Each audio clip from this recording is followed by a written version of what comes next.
Qu'est-ce qu'on va retenir de cette CAN? Les faits de jeu. Et nous devons éviter ça à l'avenir.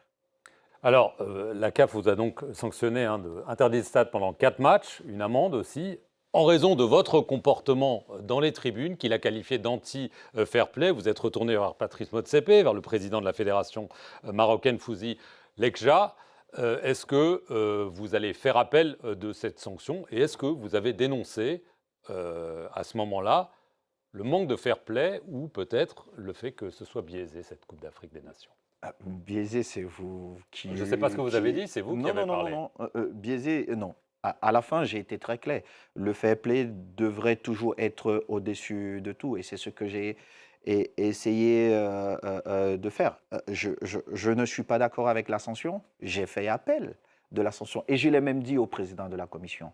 Ils ont fait venir un témoin qui est un collègue au comité exécutif, qui est un président de fédération aussi, pour relater les faits. Et lui-même, dans son récit, il le dit, Samuel dénonçait des faits de jeu. Il n'a pas eu un comportement d'anti-jeu qui pouvait amener à ce qu'on me sanctionne. Il le dit, c'est enregistré, c'est là. Je veux revenir sur le terrain. On a beaucoup S'il vous parlé plaît. des tribunes, de l'arbitrage. Parlons sur le terrain. La performance du Cameroun, quart de finaliste. Bon, au regard du bilan historique du Cameroun, ce n'est pas non plus une énorme performance.